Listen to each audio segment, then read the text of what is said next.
taking notes from nobody. Jaylen Brown. Your superstars have off games. Follow us on social media at Celtics Talk Weekly. How's it going, everybody? And welcome back to another episode of the Celtics Talk Weekly. I am your host, Rob Atane, and I'm with my two co-hosts, Justin Lowe and Ian Angelo, and we are super excited to be bringing you guys another episode, podcast, whatever you want to call it. But guys, I'm feeling good at least, and I know you guys are feeling good. The Boston Celtics had the clean 4-0 sweep on the Brooklyn Nets. They get their revenge for Brooklyn's 5 games gentleman sweep on the Celtics last year in the playoffs. Kyrie Irving gets his farewell from Boston. Our final, last laugh, I guess you could call it, although I'm sure we'll see him again. And the Celtics will play the winner of the Chicago versus Milwaukee series. That game is currently on TNT right now. We are 3 minutes into that game. Chicago currently leads 4-3. But the final results will be, you guys will know who wins once this episode is out.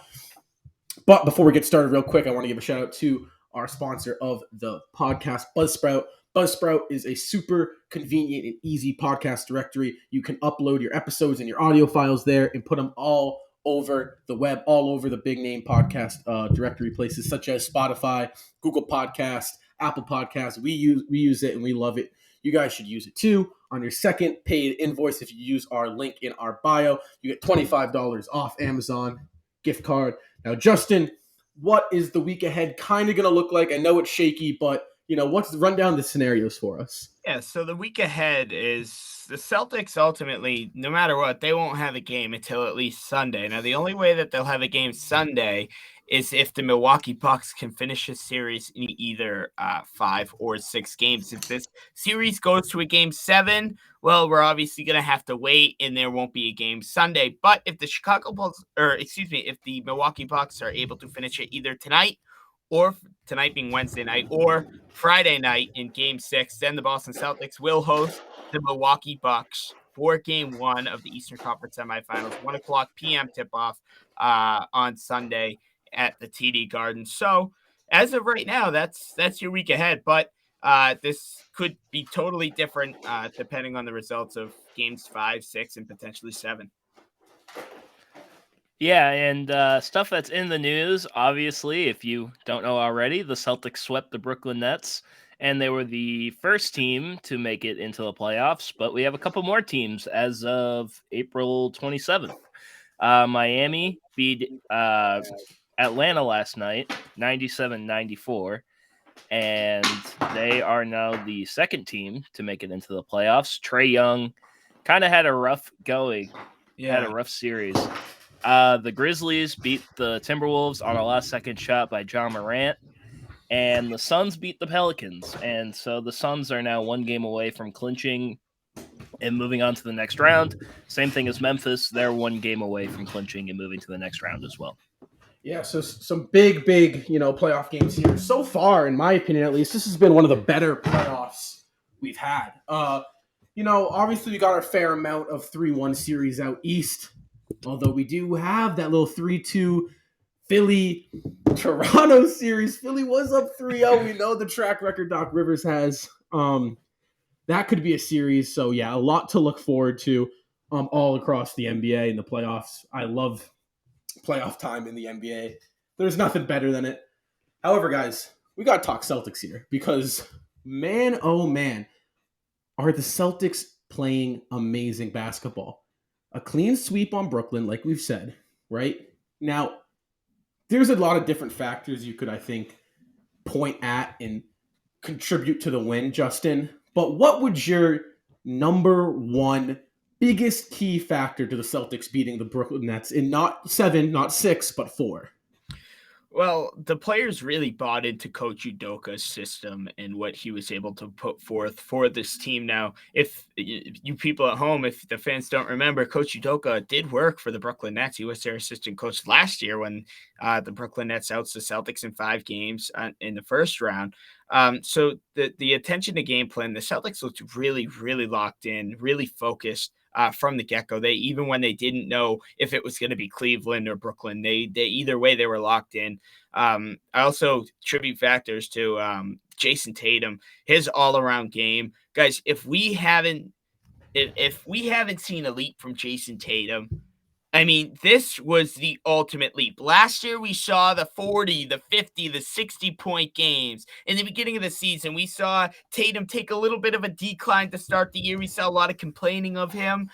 His shot was off. And then as the year goes on, December, January, February, usually when he does kick it on, unstoppable. But what we have seen in the first 4 games in the playoffs from Jayson Tatum on both ends of the floor is really, really, really good. And excuse my phone ringer. And I also saw a stat, fellas, that Jayson Tatum averaged 7.3 assists this series. I put out a post on the Celtics Talk Weekly Instagram about his assist percentage, and it is sky high. It's over 6 assists high from last following playoffs. And to me, Jayson Tatum was a huge factor as to why the Celtics swept the Brooklyn Nets. I mean, he put the clamps on Kevin Durant. I didn't think any player could ever put the clamps on Kevin Durant like that. Usually you could slow Kevin Durant down. The Kevin Durant caliber is down. But no, Jayson Tatum stopped Kevin Durant, made him uncomfortable, and it was a very frustrating situation for Durant and the Brooklyn Nets. Yeah, most definitely. I mean, I can't say it enough. Jayson Tatum, we're seeing a superstar emerge. He's emerged. He's here. I think this is the playoff series that he does that. But, Ian, obviously Jayson Tatum's been amazing. Udoka's been amazing. But someone who I feel like who hasn't gotten enough love and praise from the media and honestly Celtics fans, he sometimes goes a little bit unappreciative, is Jaylen Brown. Yeah. Jaylen is a star. He is, I think his ceiling is sky high. Now, what was Jaylen Brown's impact on the defensive end? Did you notice that was so big for the Celtics? Something that I noticed with Jaylen Brown is that he just seemed to be everywhere. And, it didn't matter who he was guarding. It didn't matter if he was guarding Kyrie or if he was guarding KD or if it was Bruce Brown. He was a rock. No one was getting past him. And there were plenty of times in this series where Jaylen Brown played amazing defense on Kevin Durant. We had the block in game 1 where he blocked KD's shot. And then in game 2, he stole the ball from Kevin Durant multiple times, leading to wide open fast breaks. And honestly, I mean, if we're talking about Jayson Tatum's rise to like elite superstardom, I think we have to talk about Jaylen Brown's rise to, legitimate stardom. Yeah. We talk about how, like the Batman Robin thing, but I mean, we legitimately could have 2 top 20 players in the NBA right now on the same team under contract that were drafted and developed by the team that drafted them. And one more thing I wanted to talk about Tatum, which I found was kind of insane. So when Tatum was guarding Kevin Durant, there was 139 possessions.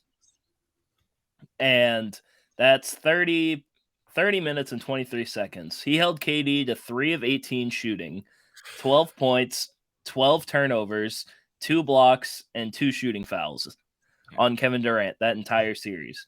When Durant was on Tatum, which was only 15 minutes, but Tatum shot 9 for 19. He had 25 points, 3 turnovers, no blocks, and only 1 shooting foul, which, I mean, we can legitimately talk, and we talked about this on one of the post-game shows, that Jayson Tatum might be a top 3 two-way player in the NBA right now. And, it's super interesting to see because we've been talking about Tatum being like on the verge of being a top 10 player. Like when you talk about top 10 lists, you have Tatum around like the 10, 11, 12 range. I think after these playoffs, if he can continue playing the way that he's playing, he can legitimately stake his claim as maybe as high as a top 5 player in the league. That's how good Jayson Tatum is playing right now. I completely agree with you. I mean, I think Jaylen Brown also, he could stamp his top 15. Spot. For sure. Just off the pure fact that they both defend positions 1 through 4 at an elite level. And we kind of always knew it with Jaylen Brown. That's always been his thing. He's always been a two-way shot creator kind of. His playmaking is still really not super polished. He can do it. He's just not amazing at it. He doesn't really have to do it a majority of the time. But I don't think we should let Jayson Tatum's playmaking go unnoticed. The one knock on this guy's career has been, I'm going to bring up the Luka Doncic and Jayson Tatum debate, right? The one thing is, well, Tatum doesn't play make. Tatum can't pass. Luka's a phenomenal passer. Luka's a top passer, right? Luka's a great passer. No knock on Luka Doncic. But Jayson Tatum has officially moved into a good passer. He's not great yet, but that man is a good passer and a good playmaker. He develops for his team. We've seen it now. He's finding Al Horford on the corner, Daniel Tice for the dump down, Grant Williams kick out. He's polished his game to the max, I think, Justin. And I've noticed it's no longer, right? Last year, you made a great point. Last year, it was, I'm going to get buckets exactly when I want to get them and how I want to get them. Right. That was kind of last year's development. And this year, we're kind of like, all right, well, defensively, he's lackadaisical at times, and he gets out of his mindset isn't quite there. He doesn't really have that, like, killer instinct in his playmaking. He can't really pass. He takes some questionable shots. Come January, he has shut everyone up.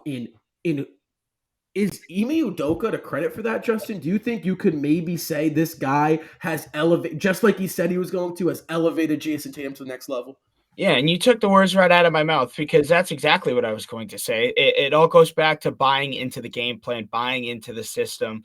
You mentioned it, media day comes around and Coach Udoka is introduced, and he stressed how Brad Stevens, no offense, well, your passing numbers, your assist numbers were very, very low. You were in the bottom half of the league, actually bottom 20 of the league, and bottom 10 of the league in assists. And also, you got to factor in as well the construction. You also have to give credit to Brad Stevens, because let's be honest, this might be the best built team around Jayson Tatum and Jaylen Brown that we've ever seen. We've seen guys like Kemba Walker, Gordon Hayward, Kyrie Irving, Evan Fournier. Those are all some pretty damn good names. But let's hold the brakes for a second.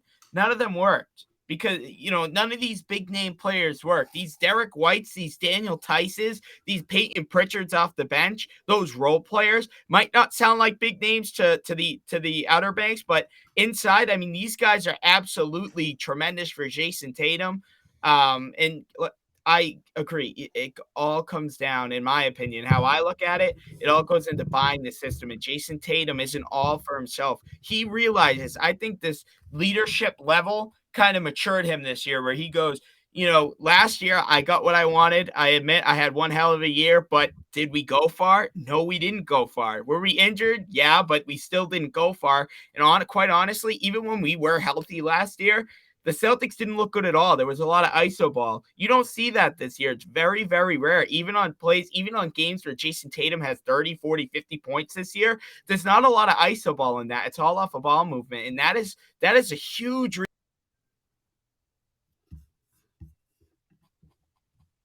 Yeah, well, you got cut off there on the last second, but we pretty much got everything. I can't agree more. I mean, the dude, Jayson Tatum, Ian hit it on the money about a couple minutes ago. This guy, it's no longer are you top 10 in my opinion. And I know you're going to hear Nick Wright and Colin Coward say, oh, well, we got to see a little bit more. We got to see a little bit more. Now, we've seen it. This round, well, obviously this is a big test. I don't necessarily disagree with them. We could see one more. If you can beat KD and Giannis, you will have he will have ascend, right? He will be ascending to that top two in the East, him and Giannis. If he can beat Kevin Durant and then Giannis Antetokounmpo himself, and then finish off the deal against whoever they play, either Miami or Philly or Toronto, whoever it may be, he will be at the top of the Eastern Conference, no question, hands down. But, something I wanted to talk about is something that Justin here brought up, Ian. The Celtics over the past 3 years have struggled to kind of find their identity. Ever since the Kyrie Irving 2019 final season, we kind of lost ourselves, and we had a solid year in 2020. Obviously, that wasn't an identity thing. That was we had so much talent in that starting five that we could kind of just bullshit our way through the year. So, I guess my question here for you, Ian, is kind of what changed this year in terms of the construction of the roster, right? Because it's a little bit different. Things are flowing a little bit nicer than it has in the past. Yeah, so I think the construction of the roster has been very important because, but as much as that is, I also think the coaching is huge. Brad Stevens was an amazing coach. He led us to 3 Eastern Conference Finals. He gave all these accomplishments, all of these great players with, even if we didn't have the superstars, we were still able to win games because of how good of a coach Brad Stevens was. I think Brad Stevens' voice just, it might have just gotten lost within the crowd of people that we ended up having.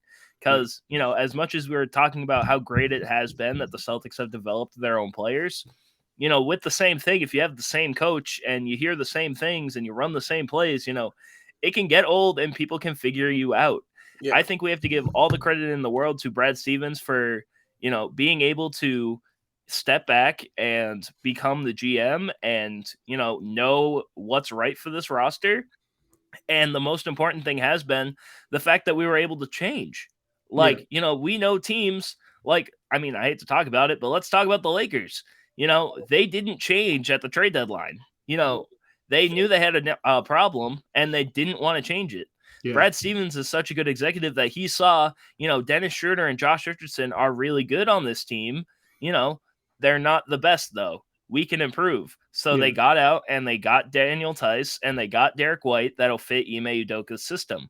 And Ime Udoka has coached these guys to where they're all buying into one collective system, and that one collective system is playing defense. Yeah. And with the development of guys like Grant Williams and Peyton Pritchard, who, even in this playoffs, you're showing how much different that they were from last season.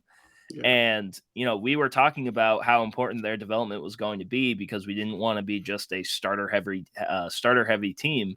We have legit pieces off the bench now.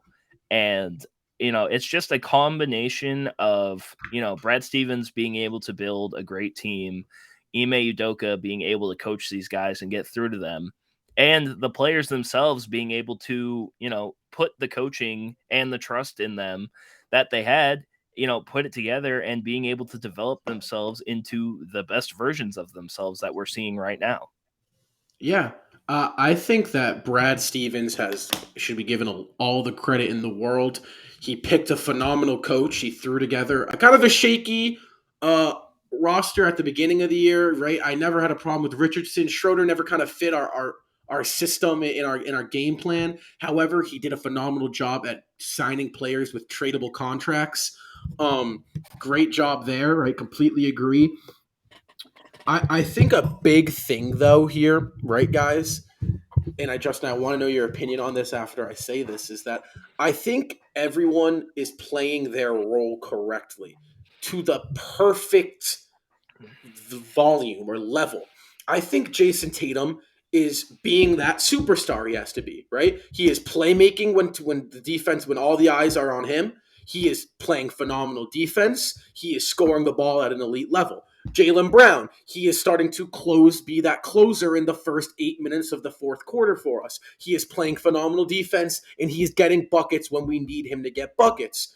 I could keep going, and I am. Marcus Smart, he playing elite defense. He's Defensive Player of the Year. He's a playmaker. He's a true point guard in the NBA. Al Horford, veteran, right? Knocking down some big shots, grabbing some big rebounds, playing some big defense. Guys like Robert Williams, Grant Williams, right? Everyone is responding to their call. And we weren't seeing that last year, I don't think, right? These guys weren't really ready for the moment, right? When Peyton Pritchard was put into the fourth quarter at times, he was a rookie and he didn't really know what to do. And the scheme, he didn't have the confidence. And same with Grant Williams. He was, a little bit heavier. He lost some weight. He wasn't a great shooter. And everyone worked and built the trust in each other. And everything is just working. Everyone is playing their role so perfectly that it's like you're right. What does Seamus say? It's like a building blocks, and everything is just building so high right now, and we keep building because everyone's playing their role to a perfection. Definitely. Oh, am I taking this one? Yeah. I didn't know if you had something to say about it. And Rob, you're 100% right. And again, I might sound like a broken record, but again, it's playing into what Coach Udoka's system is. I want to talk about.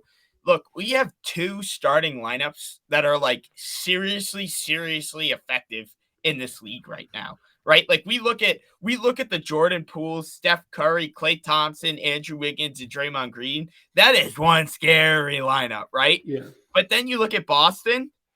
What I like about Boston, I'm not trying to compare them, but I'm just saying, like, Boston also has a scary line. When you look at Boston, we have two really good starting lineups that could really do damage in this league, potentially win us the title. You have the Daniel Tice and Al Horford front court. That brings you a little bit more stability on the defensive end, right? They could defend the perimeter. They could defend the pick and roll very well. And then you get in, you replace Time Lord for Daniel Tice. What does that do for you? Well, that stretches the floor as well. Daniel Tice might not be able to defend at such a high level as Robert Williams, but you still can get defense with Daniel Tice, and you're able to stretch the floor. So I think, we saw the double big lineup last year.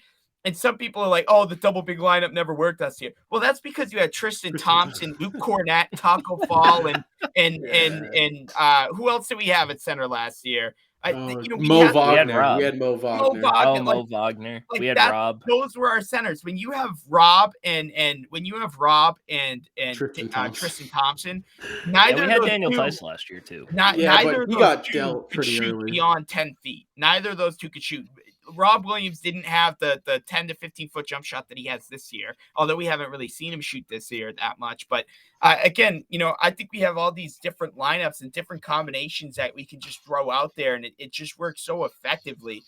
We also talk about Marcus Smart has been in the league for almost a decade. He's finally found his role with this team. And I didn't want him to get traded. I personally, and I'm still going to say this, I don't see a way we win a championship without Marcus Smart on this team. I said this back when you guys know I said this back when we were 18 and 21 in the beginning of the year. Rob, I stressed it so much when we were 36 and 36 last year when we were going towards the playoffs. I don't see a world where Marcus Smart isn't on this team when we raise banner 18. And I think his maturity has really helped lift this Celtics. I mean, we talk about game one, right? We didn't have a podcast on the post-game show. Seamus and I were talking about how Marcus Smart, maybe even last year, 2 years ago, he would have taken that shot for sure. At first, it was a good look, but two defenders closed out. Instead, what does he do? He puts the ball on the floor, makes a play, finds Jayson Tatum, and Tatum gets the game winner, and the Celtics win. Yes, Tatum made that layup, but that was a lot of credit, if not all credit, to Marcus Smart on that play. And just the evolution of everybody's game. Ian, I know I'm rambling, but Ian, you mentioned Jaylen Brown. We've seen Tatum take these insane leaps. Well, right now, the past 2 months, we're seeing Jaylen Brown now take that same leap, where Jaylen Brown, his whole career, been more of kind of a defensive guard. Now his offense is starting to pick up, and if his offense isn't starting to pick up at a high level. Yeah, I mean, I think there's a big point you hit on in terms of the Celtics in this playoffs, but something I want to touch up on quickly. Marcus Smart. I'm not gonna lie. At the deadline, I started to question. I've always loved Marcus Smart. His mentality, his everything. He loves being a Celtic, and you gotta love that. But there was a part of me that was like, can this guy truly be our starting point guard on a championship basketball team? His shot selection was questionable. You never question his hustle. You never question his defense. But sometimes you sat there and thought to yourself, is this guy really a point guard, or is he a six man at heart? This man was given the keys of the point guard spot as soon as Schroeder left the lineup. And he has been phenomenal, Justin. No question. Completely agree. However, something I want to talk about, right? The Warriors death lineup you brought up. My prediction for the NBA Finals was Warriors-Celtics. I'm going to stick with that prediction. Obviously, I'm a homer pick for Boston. I'll stand by it, though. I think we're playing the best basketball in the East and the league right now. But, I look at Boston's starting five, and I look at this little death lineup that the Warriors have, right? It sure is pretty, right? It sure is amazing to the eyeballs, seeing Steph hit those step-back threes and what Jordan Poole's been doing and Klay Thompson. It's pretty what they do. But guess what? What we do in Boston, it's a little bit more consistent. And I think when you look at the two best five, I'm looking at the best net rating starting five in the NBA, people.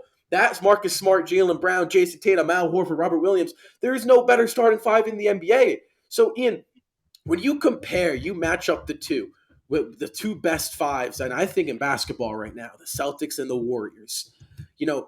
Who are you taking? And try to put all bias aside. Obviously, we're Celtics podcast. You're probably Celtics, but from both sides of the ball, what do you like about each team, and who do you like a little bit more?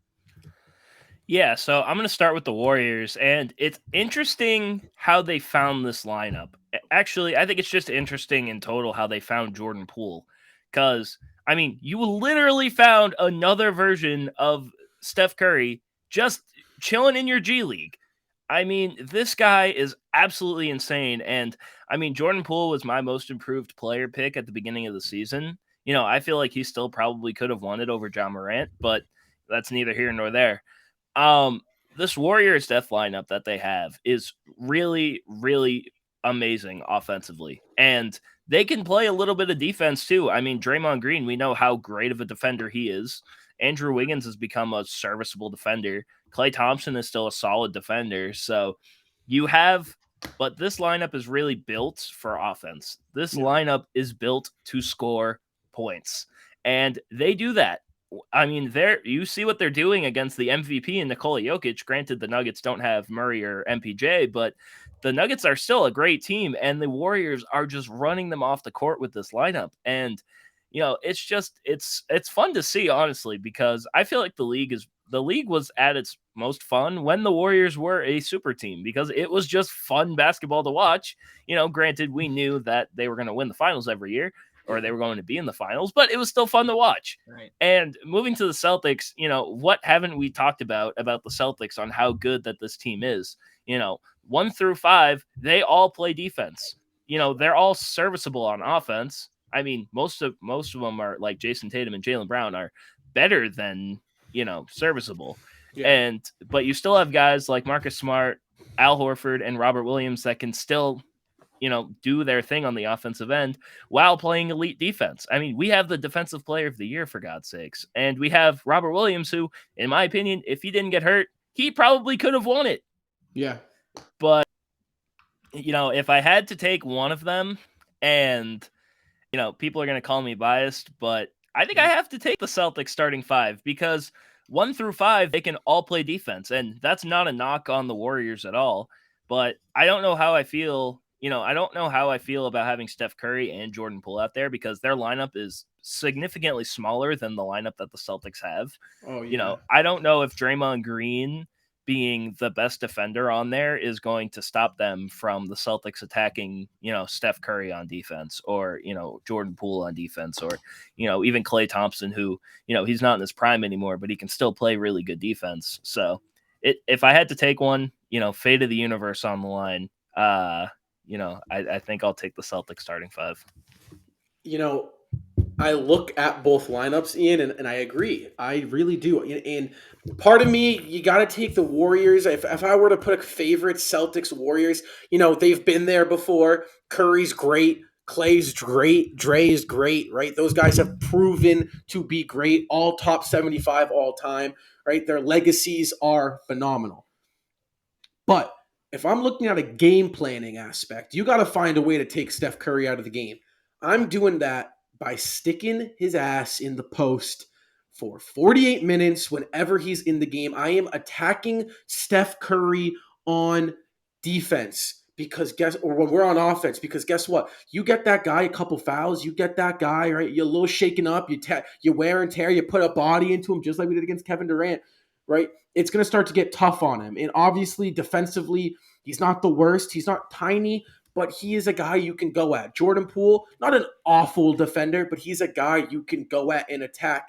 You look at this Celtics lineup, you look at this team, 1 through 8 now, because Robert Williams is back in, so you slot Tice to the bench. Pritchard, I'm going to say you can go at Pritchard. Good defender, though, gives it his all, but he's a smaller guy. So there's 8 guys, 8 out of 9 rotational players. The Celtics, you can't attack. You just can't. And it's just the lineup is just, there's no way to find an easy bucket anywhere. You really have to work for your buckets. And I think great defense beats great offense any day. Justin, let me hear your opinion on this little death lineup situation between the Celtics and the Warriors.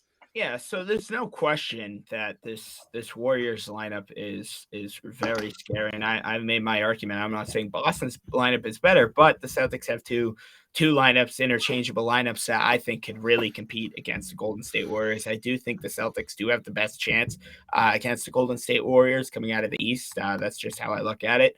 And when I see Golden State and Boston, and what I want to talk about when we talk about these two teams is I want to focus in on their perimeter defense, their opponent's 3-point percentage. This season, both teams top 5. Golden State is 4th with 34.1% opponent field goal percentage, 3-point field goal percentage. Boston 5th, 34.2. That is a 10th of a percentage difference between Golden State and Boston in terms of opponent 3-point percentage. These two are top 5 teams, not only defensively, but defensively at the perimeter. Both teams have guys who can 1 through 5s who can stretch the floor. Both guys have 1 through 5s who can guard the perimeter. This would be one dog of a series. You know, we said this about the Brooklyn Nets. Yeah, oh, no way this goes, this doesn't go 6 or 7 games. No.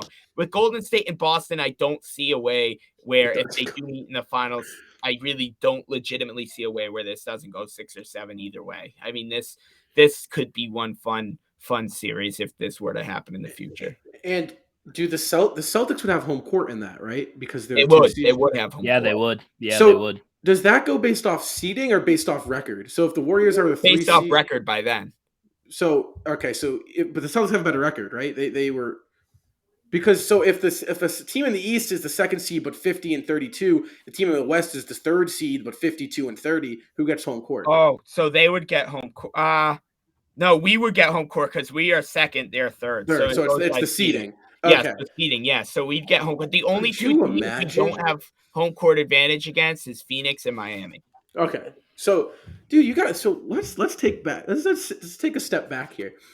All end of the year, right? We were saying take 4, just take 4, just play the Raptors, play the Bulls, right? We don't want Brooklyn. I said it. I was trying to avoid Brooklyn at all costs. I was like, it's okay. You'll just steal one on the road and take care of business. You'll win it in 6, guys. I wanted it so bad. We whooped their ass. We whooped their asses. And excuse my language. I'm not supposed to be swearing, but it's the Brooklyn Nets. I can. It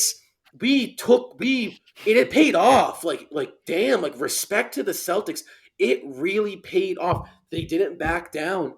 They stood tall. They understood. I mean, in reality, they were right. Damn, they had it on the mark. We're the 2 seed. What the hell you mean we're supposed to be dodging 7 seeds? No, they should be dodging us. They had it.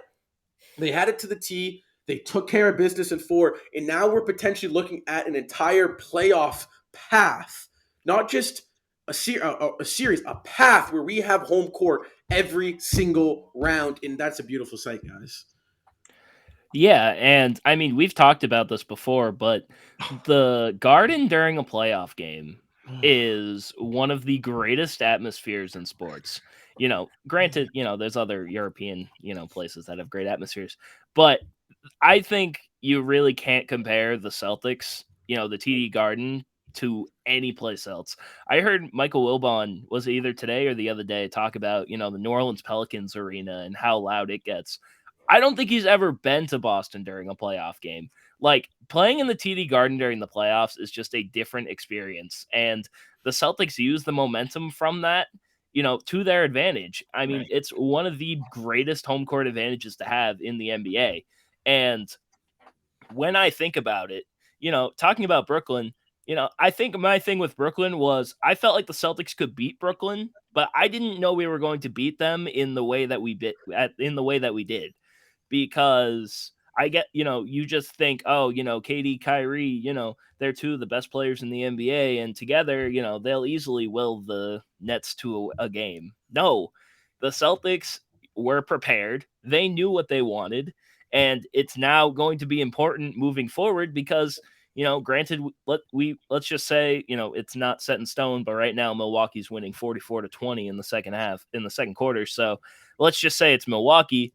It's super important because Milwaukee has a really amazing home court advantage as well. So it's super important that we got home court. And, we were all like, oh, we're going to have to play the Nets. No, it's so much better that we played the Nets in the first round, and Milwaukee dodged them. So I mean, they could have had first. By the way, it's 44-18 right now. Bucks are winning. It's 44-18. Yeah, it's 46-20 now. The Bulls just scored.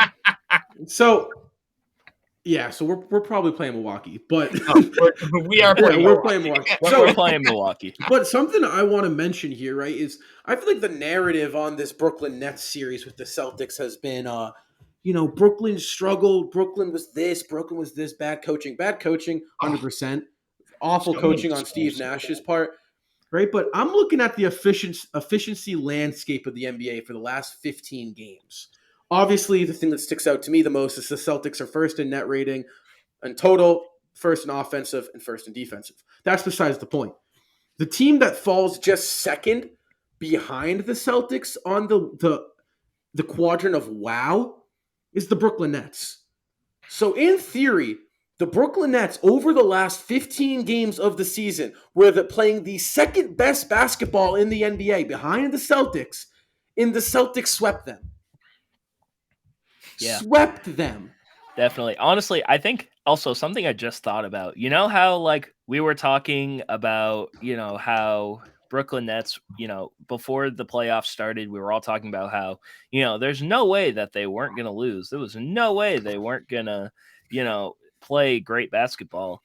This was the exact same thing we said back in 2019 when we had Kyrie Irving and we were struggling.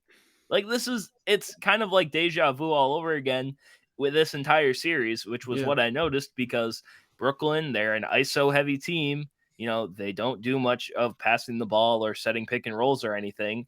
And that was the Celtics last season. We were literally watching the Boston Celtics of this season versus the Boston Celtics of last season in the Brooklyn Nets. It was, insane to watch. But, like I said, the Nets, I think the thing that caught up to the Nets was just off the sheer volume of what Kevin Durant had to do. Durant played 40-plus games the last month and a half of the season because they needed to make the play on, right? They didn't want to be that 10 spot. You don't want to have to win 2 games. They needed that 7 seed because, they were dug into a hole due to the Kyrie Irving, vaccine mandate or whatever. So, but over the last 15 games, they were playing damn good basketball. Maybe not good enough to win, but good enough to at least win a game or two, at least for sure 2 games. They were the 4th highest net rating in the NBA, 4th on offense. And we want to talk about how bad they were on defense. They were 9th in the league in defensive net rating through the last 15. That's good. They were playing good defense. I mean, hell, the Celtics should not have swept that series. The Celtics are just that much better than the next team as of right now. I really think so. I think the Brooklyn Nets in any other series in the Eastern Conference have at least 2 wins right now at this point of the series against any other team in the East. They could have had 4. I think against Milwaukee without Middleton, they have 2. They split that. They're playing a game 5 to see who goes up 3-2 right now. Miami, I think they got 2 as well. I think maybe even 3. Series against the Sixers, I think they're up 3-1. I don't think Philly's been playing very, very bad basketball as of late. Those last 2 games, even their wins, it doesn't look amazing. They won on a game winner by it could very easily be 3-2 Toronto right Toronto, there. Yeah. So and who's the last team? Atlanta. They'd be sweeping Atlanta. I think maybe Atlanta takes a game, and then Toronto. I think they'd be up 3-1 or 3-2, whatever maybe. So I don't think this playoff series was, oh my God, the Nets were bad. Oh my God, right? Kevin Durant shot poorly short, a little bit of bad coaching, not a lot of adjustments. I look at it as, the Celtics are just really that good. And, maybe I'm overreacting just a little bit. I'm not disagreeing with you there.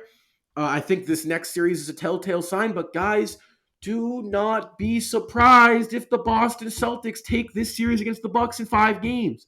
I'm just saying, do not be surprised. In 5. And not because we're that much better, but you have to look at this was the fourth close, I believe. This is the fourth closest point differential series in NBA history. In the Celtics swept, guys. There was a total. You add all the games up, we won by 15 points. 5 games. 5. I'm not saying we're gonna win in 5 games. I'm saying if we won in 5 games, that wouldn't shock me. Because that would shock me. No. Even without Middleton? If they have Middleton, then I'm not saying 5 games. I'd say 7. No, I'm saying what if they didn't have Middleton? If they don't have Middleton, I'm saying we can take this series in 5. Yes, guys, the Celtics have set them up with a beautiful blueprint straight to the NBA Finals. It is take care of business at home. From the looks of it, you're not beating us in TD Garden. Plain and simple. Historically speaking, in recency speaking, you're not going to beat us on our home court. Knock on wood, because watch, we'll lose first 2 games of the series now. But then all you got to do is you got to go on the road and you got to manage to take one game, and then you're coming back home for a game 5 up 3-1. Well, obviously easier said than done, but my point is I wouldn't be shocked if we were coming back to Boston up 3-1 to finish it off in 5 games. Do I think it's going to happen? No, I got season 6. But that's my point. I said this to you this morning, and I stand by it as well, whether Middleton's playing or not.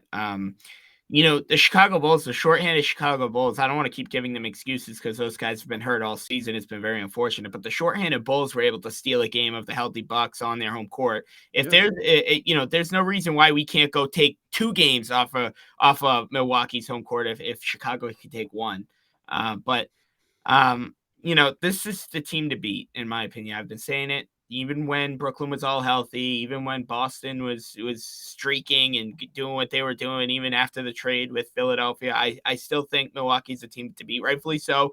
They still technically are the champs until somebody does take them down.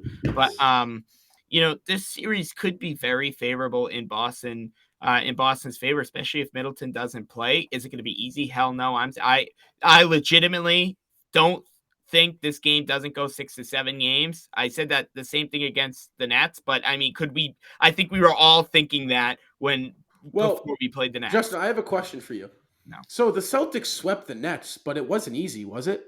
No, not at all. That's my point. So I'm saying we can win this in 5 games, not because it's an easy 5 games, but because our execution down the stretch has been. It's not a totally different because it is. Because Brooklyn has the 2 of the most elite. Yes, but the difference closers in the NBA. Yeah, but the Bucks are all around a much better team. Yeah, the difference between the Bucks and the Nets is that the Bucks actually play defense. The outside of Bruce Brown. Debate now. Okay. Outside of Bruce Brown and Nick Claxton on the Nets, who else plays defense on that team? You're actually defensively. Kevin Durant did not think play the Bucks great are better defense. all around. They're all around. Statistically speaking, the Brooklyn Nets were a better defensive team in the last 15 games of the season than the Milwaukee Bucks are. Now you take Chris Middleton out of the rotation.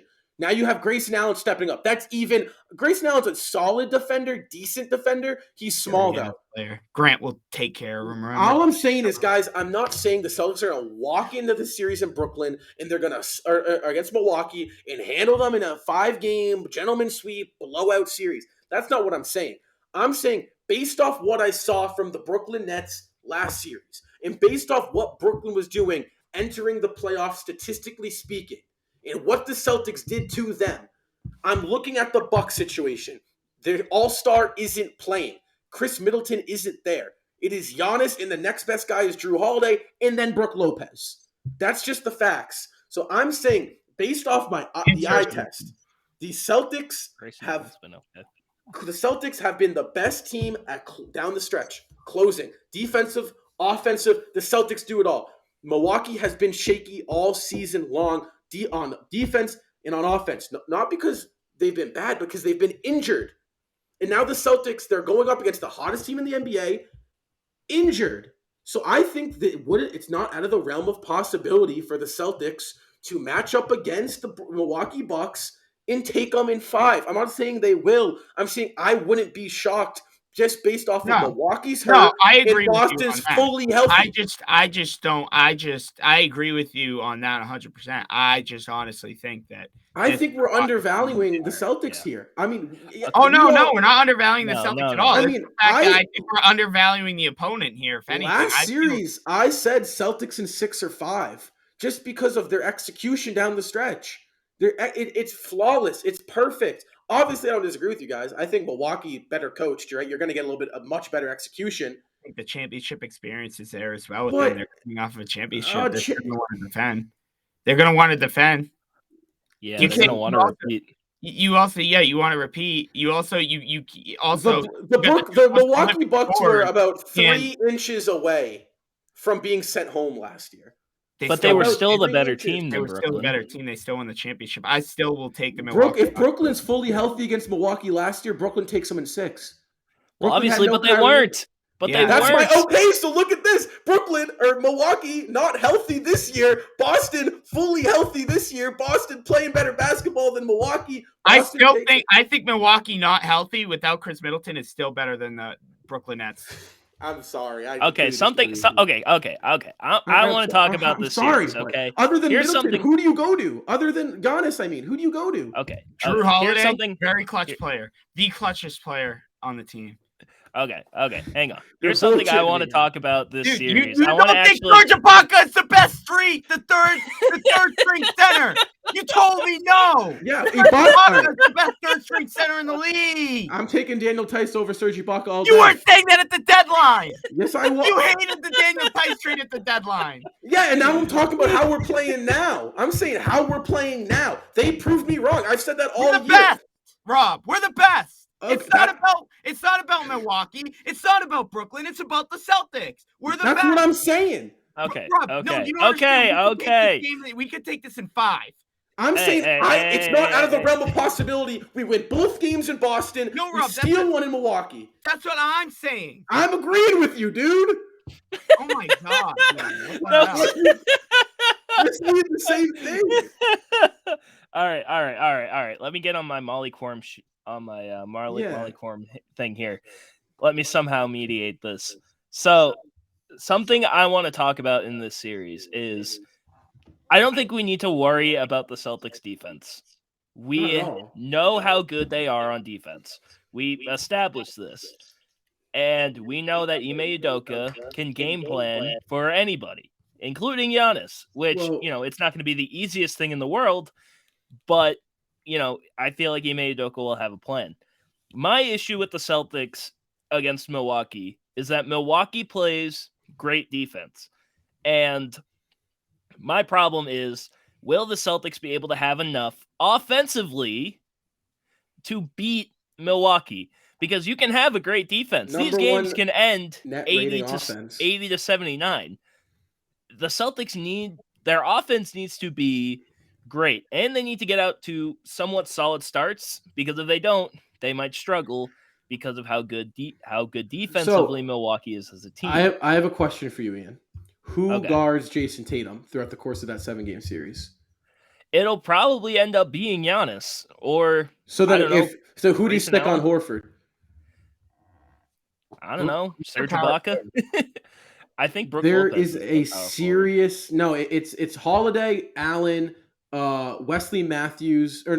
Wesley Matthews. Yeah. Oh yeah, it is Wesley. Yeah, and then Giannis and Brooke. The Celtics present a serious mismatch problem, I think, against. No, I think that. I think that too. So I think my thing.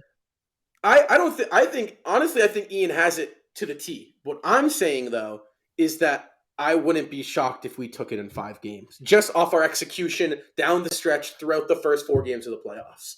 I'm not going to lie to you. I would be shocked, because that means the Celtics played an amazing series, and that means we somehow contained Giannis or the rest. Had an amazing series. What? You'd be shocked if we had an amazing series. I would be shocked if we won it in 5 games because of how good the Bucks are. But people don't realize. I don't think. I just don't think that not every series goes 7 games. There is many times where the Bucks might lose one that they should win, or 2 of them, and the Celtics might lose one that. So I just think that See, that's why I'm taking the chance here, because you don't know what's going to happen. The Celtics were a buzzer beater from Jayson Tatum away from losing game 1 against the Nets. There were So 17 you have to execution- take our execution was beautiful. chance into consideration with this and how I don't evenly disagree. these teams match up. Well, so where I I split don't you in the think middle. you can see this game a series not going to at least 6. I maybe said 7. Celtics in 6, but I'm saying I wouldn't be shocked if we won it in 5. I don't know. I We're think just it would that be good. interesting. I think we're a great team. I think we play amazing defense. Listen, You know, I'm not doubting the Celtics in any way, shape, or form. If they win it in 5, I will be immensely happy. But at the same time, that means that, we have a situation where either Milwaukee choked, because I'm not saying the Celtics aren't the favorites, but at the same time, you have to take into consideration how good Giannis is, how much champion experience they have. And yeah. I'm taking all that into consideration. I think like I said, I'm not saying it's going 5. I'm just saying. no, I know. I will just be insanely and shocked the by how only good reason- they played. That's The only thing reason I'm why saying. I'm saying 5 is because Middleton's out. I just think Yeah. that people are over, like, no one's looking at that. If Chris Middleton doesn't play the first 3 games of the series, Boston might hand it to Milwaukee 3 straight games. There's a small, like, Chris Middleton is their second best player. Imagine if Jaylen Brown was out for the Celtics. Yeah.